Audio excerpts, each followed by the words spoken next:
Kita belum punya 2x11. Kalau hari ini saya rasa kita cukup confidence karena di setiap lini paling tidak kita punya selalu pemain ya yang kualitasnya sama. Jadi Berita populer Timnas Indonesia, Iran terancam dicoret FIFA. Indonesia berpeluang tampil di Piala Dunia 2026. TC Perdana Timnas Indonesia dihadiri Shin Tae-yong langsung.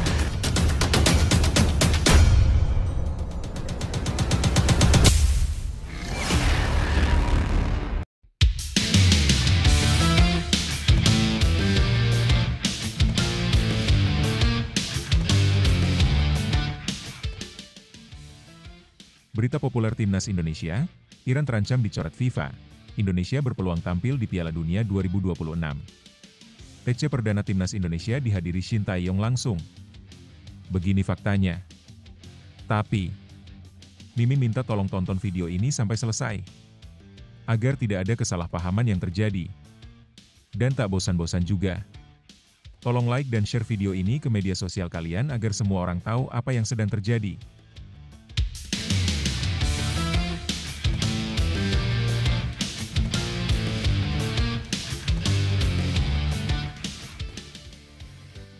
Kiprah Timnas Indonesia kembali mencuri perhatian setelah berhasil melangkah ke putaran keempat kualifikasi Piala Dunia 2026 zona Asia. Di tengah euforia tersebut, sejumlah kabar menarik muncul dan memicu berbagai spekulasi publik, termasuk rumor soal Iran yang bisa saja didiskualifikasi oleh FIFA akibat konflik geopolitik. Berikut ini adalah rangkuman 4 berita paling hangat yang tengah ramai dibicarakan terkait perjalanan tim Garuda dan dinamika seputar Piala Dunia. 1. Iran terancam dilarang tampil. Indonesia berpotensi dapat jalan mulus. Indonesia sukses menembus babak keempat kualifikasi Piala Dunia 2026 setelah finish di posisi kedua klasemen grup C dengan 13 poin, bersanding dengan Arab Saudi yang juga lolos. Namun, ketegangan internasional yang meningkat di Timur Tengah bisa berdampak pada kompetisi. Kabarnya, Amerika Serikat di bawah Presiden Donald Trump meluncurkan serangan ke beberapa fasilitas nuklir milik Iran. Tindakan ini memicu respons balasan dari Iran yang menyerang markas militer AS di Qatar pada 23 Juni 2025.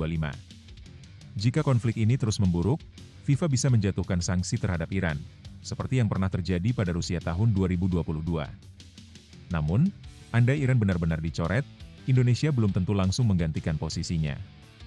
Timnas tetap harus berjuang di babak keempat, yang rencananya digelar pada Oktober 2025.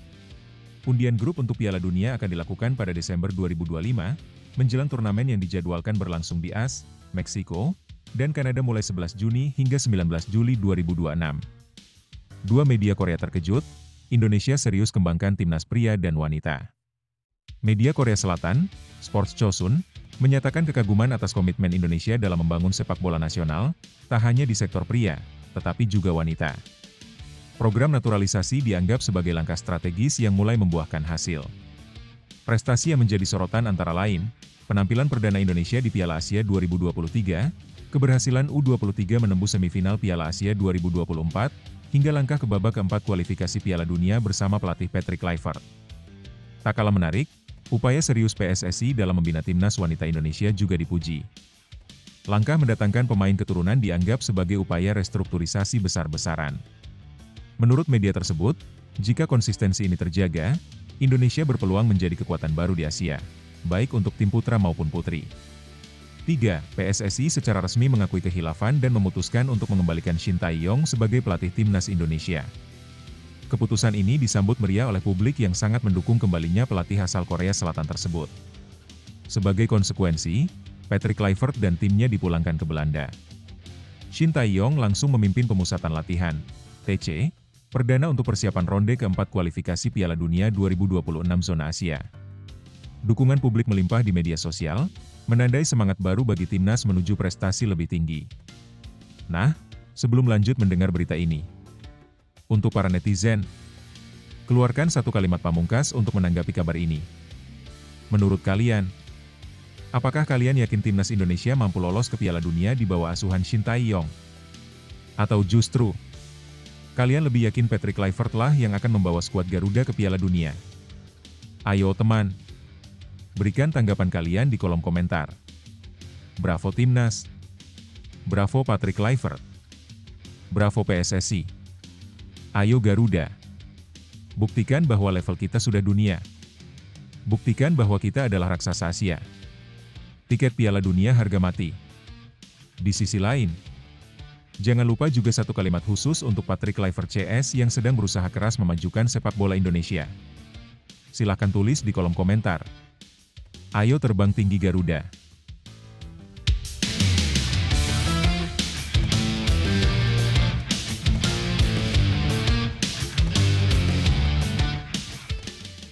Mari kita lanjut teman-teman. 4 sindiran berbalik arah, pemain Spanyol tolak naturalisasi Malaysia.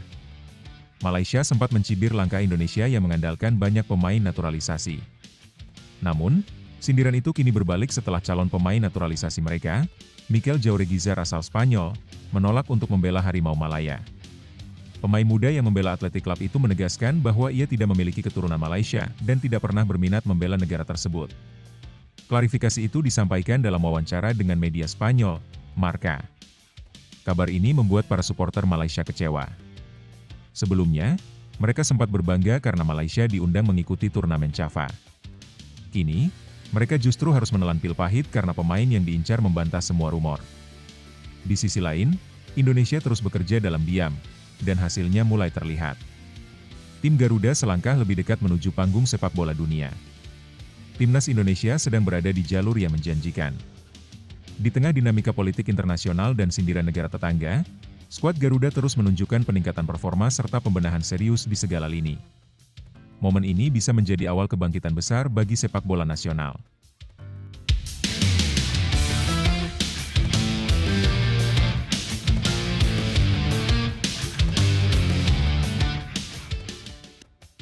Lebih lanjut, situasi yang dihadapi Timnas Indonesia saat ini adalah momen langka yang bisa membuka peluang besar sekaligus menuntut kewaspadaan. Keberhasilan Garuda lolos ke babak keempat kualifikasi Piala Dunia 2026 merupakan hasil dari kerja keras dan perencanaan matang, termasuk kebijakan naturalisasi yang selama ini menjadi pro dan kontra. Namun hasilnya mulai terlihat jelas, Indonesia kini diperhitungkan, bahkan oleh media luar negeri. Di tengah prestasi tersebut, muncul isu panas soal Iran yang berpotensi didiskualifikasi FIFA akibat konflik geopolitik. Jika skenario ini terjadi, bisa saja membuka celah bagi negara-negara lain untuk naik ke level lebih tinggi, termasuk Indonesia.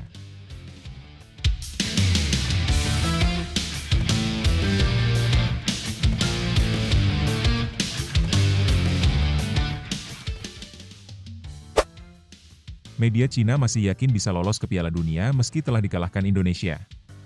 Harapan Timnas Cina untuk melaju ke Piala Dunia 2026 resmi terhenti usai mengalami kekalahan dari Timnas Indonesia di laga penting yang digelar di Stadion Utama Gelora Bung Karno pada 5 Juni 2025. Meski kenyataan itu pahit, salah satu media di Cina tetap menolak menyerah dan mengusung berbagai skenario agar Timnas berjuluk The Dragons itu tetap memiliki peluang ke putaran selanjutnya. Media tersebut mengangkat kemungkinan lolosnya Cina lewat faktor-faktor non-teknis. Salah satu yang menjadi sorotan adalah meningkatnya ketegangan antara Iran dan Israel. Menurut mereka, konflik yang terus memanas tersebut bisa saja membuat FIFA mempertimbangkan ulang keikutsertaan Iran di Piala Dunia. Namun, hingga kini belum ada pernyataan resmi dari FIFA terkait posisi Iran. Selain itu, media Cina yang dikenal dengan nama Soha juga menyinggung persoalan legalitas pemain naturalisasi Timnas Indonesia. Mereka mempertanyakan kelayakan Martin Paes, kiper Indonesia yang sebelumnya pernah memperkuat Timnas Belanda, untuk bermain membela Merah Putih. Dalam laporannya, Soha menyebut bahwa Paes dianggap telah melanggar aturan karena sudah pernah bermain untuk tim nasional negara lain, dan karena itu mendesak agar FIFA melakukan penyelidikan terhadap kemungkinan pelanggaran regulasi. Jika tudingan itu terbukti, media tersebut menilai bahwa pengurangan poin untuk Indonesia adalah sanksi yang pantas. Skenario ini akan membuka peluang bagi Cina untuk naik peringkat dan melaju ke babak keempat kualifikasi. Jika Indonesia kehilangan 3 poin dari kemenangan atas Cina, maka posisi di klasemen grup C akan berubah, dengan Cina naik ke peringkat 4 dan Indonesia tergeser. Jika dugaan pelanggaran ini terbukti benar, maka kemenangan Indonesia atas Cina bisa dibatalkan. Hal itu berpotensi mengubah total peringkat grup dan memberi harapan baru bagi Cina, tulis media tersebut. Hingga kini, FIFA belum menanggapi secara resmi tuduhan dan permintaan investigasi yang dilayangkan media Cina. Namun demikian, isu ini telah memicu spekulasi luas, khususnya di kalangan pendukung sepak bola Asia. Lebih lanjut, situasi ini mencerminkan betapa besarnya ambisi negara-negara untuk tampil di ajang bergengsi seperti Piala Dunia, hingga muncul upaya mencari celah meskipun sudah tersingkir secara teknis. Respons media Cina memperlihatkan keteguhan sekaligus kegelisahan akan kegagalan tim nasional mereka, yang mencoba menaruh harapan pada faktor eksternal seperti konflik geopolitik atau potensi pelanggaran administrasi oleh tim lawan. Namun, langkah ini juga menimbulkan pertanyaan etis dan sportivitas. Mengandalkan masalah di luar lapangan, seperti ketegangan politik antar negara atau dugaan teknis legalitas pemain, terkesan sebagai upaya mencari kemenangan lewat jalur pintas, bukan lewat perjuangan di atas lapangan. Apalagi jika tudingan yang dilayangkan belum didukung bukti kuat, hal ini justru bisa memperkeruh citra kompetisi dan menodai semangat fair play. Di sisi lain, tuduhan seperti ini bukan hal baru di dunia sepak bola internasional. FIFA memang memiliki aturan ketat terkait perpindahan kewarganegaraan dan kelayakan pemain membela tim nasional tertentu. Maka, jika ada pelaporan resmi dan investigasi terbuka, hal itu bisa menjadi pelajaran penting untuk semua pihak dalam menegakkan regulasi. Tetapi menaruh harapan besar pada potensi sanksi terhadap tim lain ketimbang membenahi performa tim sendiri adalah refleksi dari pendekatan yang kurang sehat dalam membangun prestasi jangka panjang. Sebab pada akhirnya, keberhasilan sejati dalam olahraga datang dari kesiapan dan kualitas di lapangan, bukan dari spekulasi atau skenario darurat. Situasi seperti ini memang penuh rasa kecewa, tim sudah tersingkir di lapangan, tapi harapan tetap coba digantungkan lewat berbagai kemungkinan di luar kendali. Namun justru di saat seperti inilah semangat sejati diuji. Apakah kita mau terus berharap dari ketidakpastian, atau memilih bangkit dan membangun kembali dari kekalahan? Untuk timnas Cina, dan siapapun yang pernah merasa gagal, ingatlah, kegagalan di satu pertandingan bukan akhir dari segalanya. Kadang, kekalahan adalah cara hidup menunjukkan bahwa masih ada yang harus diperbaiki. Gunakan rasa kecewa ini sebagai bahan bakar untuk tumbuh, bukan untuk menyalahkan keadaan. Tidak salah berharap. Tapi jauh lebih penting untuk bersiap lebih baik. Jika kali ini belum berhasil, bukan berarti kesempatan hilang selamanya. Dunia akan selalu menghargai mereka yang berjuang lewat kerja keras, bukan lewat celah aturan. Jadi, jangan tunggu keajaiban datang dari luar. Jadilah keajaiban itu lewat latihan, evaluasi, dan mental yang kuat. Karena yang benar-benar pantas tampil di panggung dunia adalah mereka yang mampu menang bukan hanya di skor akhir, tapi juga dalam sikap, semangat, dan cara berjuang. Nasib Emil Audero di ujung tanduk, gaji tinggi hambat karir sang kiper timnas Indonesia. Masa depan Emil Audero, penjaga gawang timnas Indonesia, tengah berada dalam situasi tidak menentu.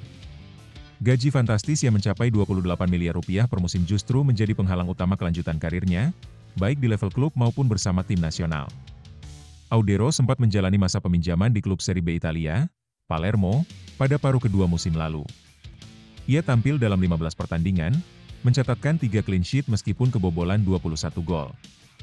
Penampilannya dinilai cukup solid, dan ia menjadi salah satu pemain kunci di bawah mister gawang I Rosanero. Palermo sebenarnya berniat memperpanjang masa peminjaman sang kiper. Namun rencana tersebut menemui jalan buntu karena klub pemilik Audero, Como 1907, tidak bersedia membuka peluang negosiasi. Como enggan melepas Audero, baik melalui skema peminjaman baru maupun transfer permanen, tanpa kesepakatan finansial yang menguntungkan mereka. Dikutip dari media lokal Italia Giornale di Sicilia, Como juga tak mau menanggung sebagian gaji Audero yang cukup memberatkan, yakni sekitar 1,5 juta euro per musim atau setara 28,3 miliar rupiah. Palermo pun mulai mempertimbangkan opsi lain dengan mencari kiper yang lebih terjangkau, salah satunya Andrea Fulignati dari Cremonese. Jika Palermo benar-benar mundur, masa depan Audero kian buram. Kembali ke Como juga bukan solusi ideal, mengingat klub tersebut kini memiliki 4 penjaga gawang aktif.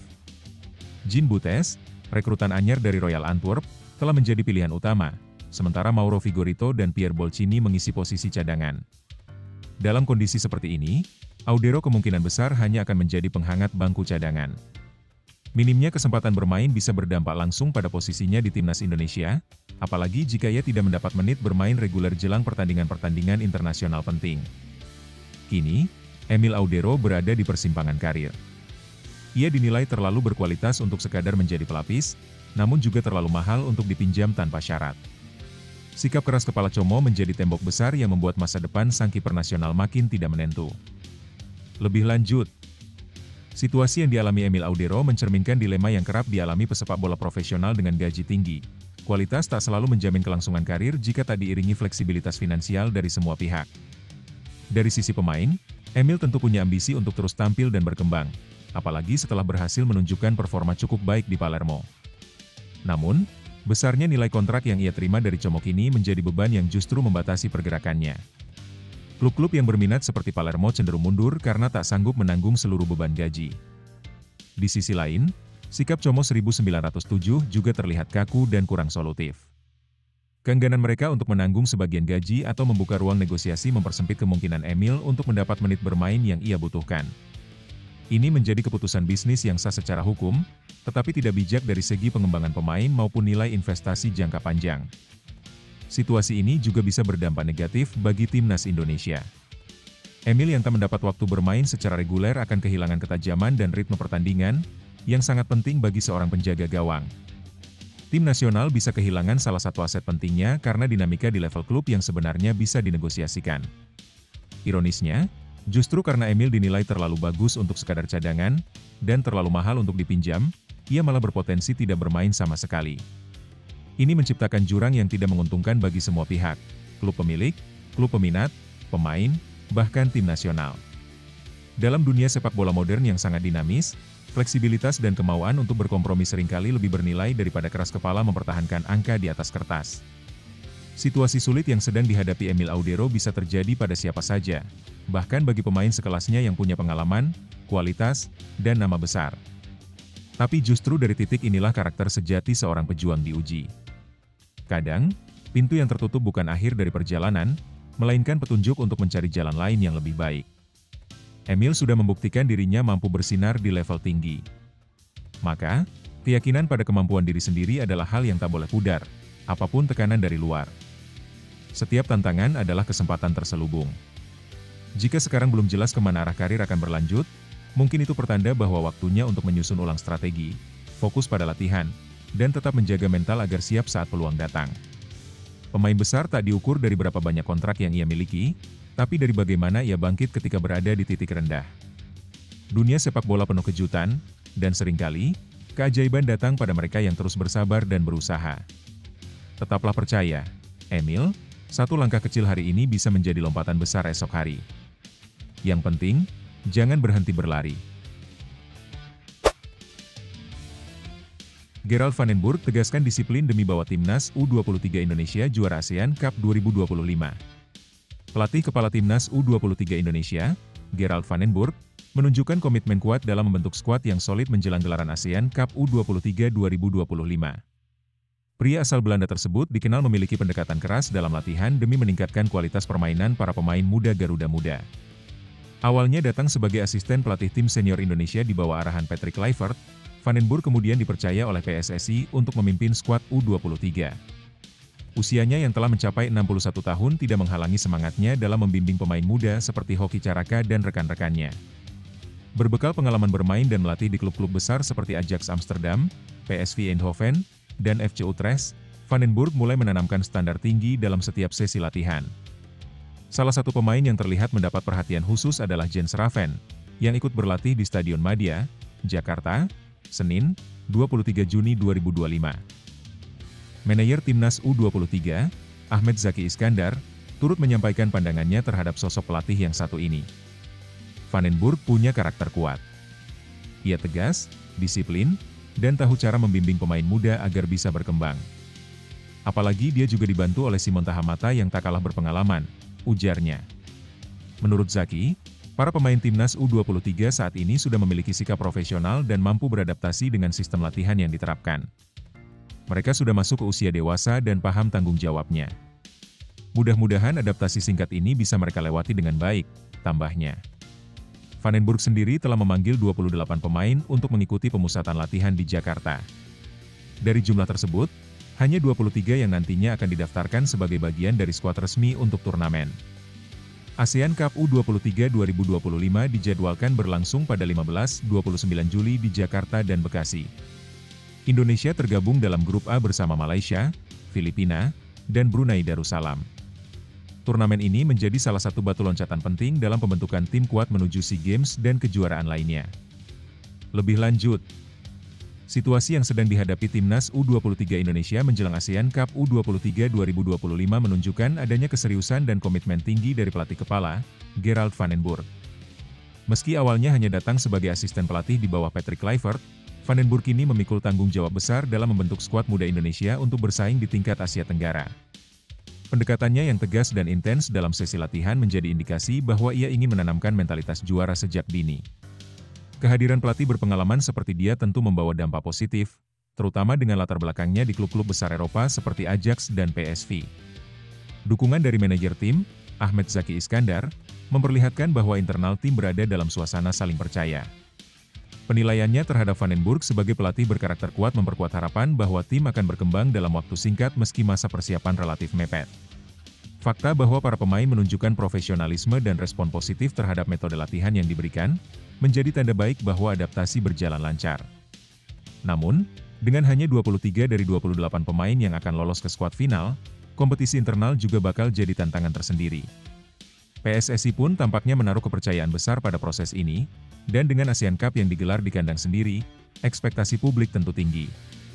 Tantangan di fase grup bersama Malaysia, Filipina, dan Brunei tidak bisa dianggap remeh. Namun dengan pendekatan disiplin yang diterapkan pelatih, Indonesia memiliki peluang besar untuk tampil kompetitif.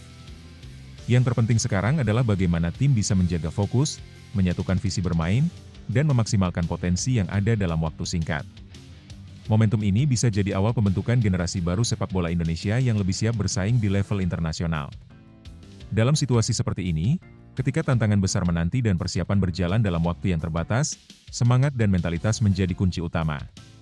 Kepada seluruh pemain timnas U23 Indonesia, inilah momen kalian untuk menunjukkan siapa kalian sebenarnya. Bukan hanya sekadar berseragam Garuda, tapi benar-benar membawa kebanggaan untuk tanah air lewat kerja keras, kedisiplinan, dan tekad tanpa kompromi. Kalian dilatih oleh sosok yang tahu arti kerja keras, disiplin, dan kemenangan. Gunakan setiap latihan sebagai peluang untuk berkembang. Tunjukkan bahwa kalian layak mengenakan lambang di dada, bukan karena nama besar atau status, tapi karena perjuangan yang kalian berikan di lapangan. Jangan takut pada lawan, tapi fokuslah pada bagaimana kalian bisa jadi versi terbaik dari diri sendiri. Mainkan setiap laga dengan hati, karena ketika kalian melangkah dengan semangat juang yang tak tergoyahkan, kalian tak hanya bermain untuk menang, kalian menginspirasi seluruh negeri. Ingat, perjuangan kalian hari ini bisa membuka jalan bagi masa depan sepak bola Indonesia. Tetap rendah hati, tetap lapar untuk belajar, dan berikan yang terbaik dalam setiap kesempatan. Garuda bukan hanya simbol, itu adalah jiwa. Terbanglah tinggi, karena kalian tidak pernah terbang sendiri. Shin Tae-yong kirim doa dan pesan khusus untuk Rizky Ridho yang baru menikah.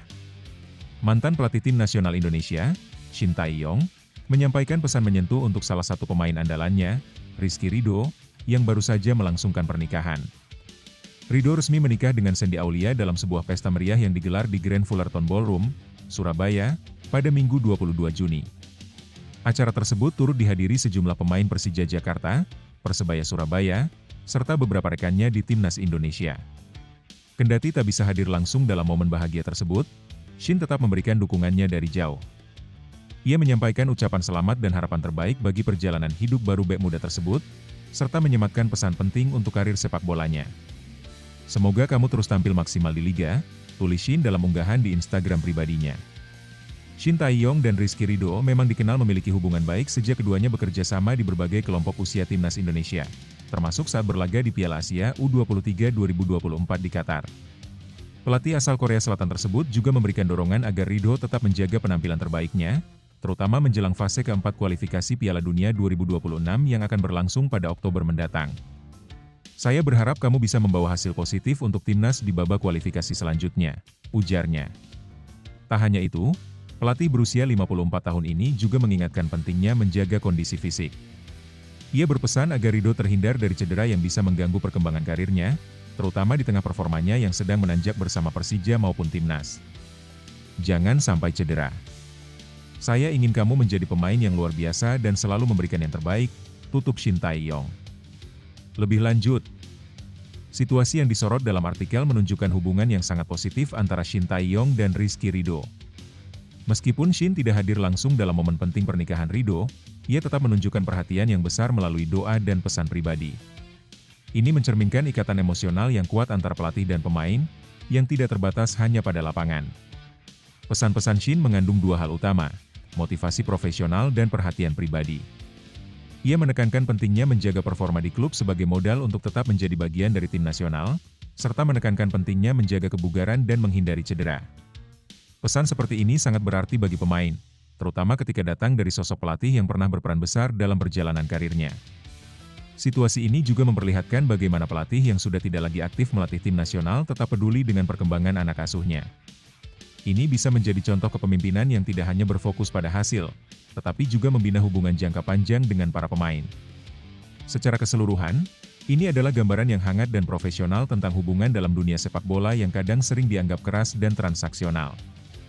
Hal-hal seperti ini memperkuat semangat tim dan bisa jadi motivasi tambahan bagi pemain untuk terus berkembang. Setiap perjalanan besar dimulai dari langkah kecil, dan kamu sudah membuktikan bahwa kerja keras, disiplin, dan ketekunan membawa hasil. Seperti halnya Rizky Ridho yang terus berkembang dan tetap rendah hati, kamu juga bisa mencapai tujuan besar asalkan terus konsisten dan tidak mudah menyerah. Ingat, dukungan mungkin tidak selalu datang dalam bentuk kehadiran fisik, tapi ketulusan dan keyakinan orang-orang yang percaya padamu bisa jadi kekuatan luar biasa. Jangan pernah ragu untuk bermimpi besar, karena dengan usaha yang sungguh-sungguh, tidak ada yang mustahil. Tetap jaga semangat, latih dirimu bukan hanya untuk hari ini, tapi untuk masa depan yang kamu impikan. Kamu lebih kuat dan lebih mampu dari yang kamu kira. Terus melangkah, bahkan saat tidak ada yang melihat, karena kerja keras tidak pernah mengkhianati hasil. Demi keamanan, permintaan agar putaran keempat kualifikasi Piala Dunia 2026 dipindah ke lokasi netral makin menguat. Permintaan agar putaran keempat kualifikasi Piala Dunia 2026 zona Asia digelar di lokasi netral terus berdatangan. Salah satu suara paling lantang datang dari Ketua Umum Paguyuban Supporter Timnas Indonesia, PSTI, Ignatius Indro. Menurutnya, memindahkan lokasi pertandingan ke tempat yang lebih aman adalah langkah penting demi keselamatan pemain dan pendukung Timnas Indonesia. Pasalnya, kondisi geopolitik di kawasan Timur Tengah saat ini sedang tidak stabil. Situasi lokasi pertandingan yang menjadi sorotan. AFC sebelumnya telah menetapkan bahwa pertandingan putaran keempat akan diselenggarakan di Arab Saudi dan Qatar pada bulan Oktober 2025. Namun, meningkatnya konflik antara Iran dan Israel telah menimbulkan kekhawatiran. Kedua negara tersebut diketahui terlibat saling serang menggunakan rudal balistik, memicu situasi yang rawan di wilayah tersebut. Qatar, salah satu tuan rumah, bahkan sempat terdampak oleh serangan rudal yang diluncurkan Iran. Meskipun targetnya adalah pangkalan militer Amerika Serikat yang berada di sana, peristiwa ini tetap memunculkan kekhawatiran akan keselamatan semua pihak yang terlibat dalam pertandingan. Desakan pindah ke lokasi netral. Melihat potensi risiko tersebut, PSTI menilai bahwa langkah memindahkan venue pertandingan ke tempat yang lebih netral dan aman menjadi sangat penting. Sepak bola seharusnya menjadi ruang yang damai, bukan malah menjadi korban ketegangan politik atau konflik bersenjata, ungkap Ignatius Indro dalam pernyataan resmi pada Rabu, 25 Juni 2025. Ia juga menambahkan bahwa jika situasi keamanan di Timur Tengah terus memburuk, maka AFC dan FIFA harus mempertimbangkan opsi alternatif. Apabila kondisi tidak mendukung, maka sudah semestinya federasi membuka ruang dialog untuk memilih tempat yang lebih aman dan netral, tegasnya. Lebih lanjut, situasi yang sedang dihadapi menjelang putaran keempat kualifikasi Piala Dunia 2026 zona Asia memang patut mendapat perhatian serius. Ketegangan geopolitik di Timur Tengah, terutama akibat konflik antara Iran dan Israel, menimbulkan kekhawatiran yang wajar terhadap keamanan pertandingan, baik bagi pemain, ofisial, maupun supporter. Penunjukan Qatar dan Arab Saudi sebagai tuan rumah memang telah diputuskan oleh AFC, namun dinamika situasi keamanan tidak bisa diabaikan begitu saja. Serangan rudal yang sempat terjadi di wilayah Qatar, meskipun tidak secara langsung menyasar fasilitas sepak bola, tetap menjadi sinyal bahaya bahwa area tersebut tidak sepenuhnya aman dari eskalasi konflik regional. Dalam konteks ini, kekhawatiran yang disuarakan oleh Paguyuban Supporter Timnas Indonesia, PSTI, adalah bentuk kepedulian yang rasional. Sepak bola seharusnya menjadi wadah pemersatu dan ajang sportivitas, bukan berada di bawah bayang-bayang ketegangan militer dan risiko serangan. Menjadikan pertandingan sebagai prioritas tanpa memperhitungkan keselamatan semua pihak justru akan mencoreng semangat fair play itu sendiri. Oleh karena itu, desakan untuk mempertimbangkan pemindahan venue ke lokasi netral dan lebih aman bukan hanya soal kepentingan satu negara, tetapi soal menjaga integritas dan keamanan kompetisi. FIFA dan AFC memiliki tanggung jawab besar untuk memastikan setiap laga berlangsung dalam kondisi yang memungkinkan semua pihak terlibat merasa aman dan fokus sepenuhnya pada pertandingan. Sikap cepat dan terbuka terhadap kemungkinan pemindahan lokasi akan menunjukkan bahwa federasi benar-benar menjunjung tinggi prinsip keselamatan dan keadilan dalam sepak bola internasional. Dalam situasi yang penuh ketidakpastian seperti ini, penting bagi kita semua, baik pemain, pelatih, maupun supporter, untuk tetap kuat, bersatu, dan menjaga semangat juang. Tantangan bukanlah penghalang, melainkan ujian untuk melihat seberapa besar tekad kita dalam membawa nama Indonesia ke panggung dunia. Timnas Indonesia telah menunjukkan perkembangan luar biasa. Setiap pertandingan adalah kesempatan untuk membuktikan bahwa kita bisa bersaing, tak hanya secara teknis, tapi juga mental. Ketika kondisi di luar lapangan memanas, justru di sanalah semangat dan solidaritas kita diuji. Jangan biarkan kekhawatiran meredupkan semangat. Fokuslah pada tujuan utama, membawa Merah Putih lebih dekat ke Piala Dunia. Percayalah, perjuangan yang dijalani dengan sepenuh hati akan membuahkan hasil yang sepadan. Untuk para pemain, teruslah berlatih dan bermain dengan hati.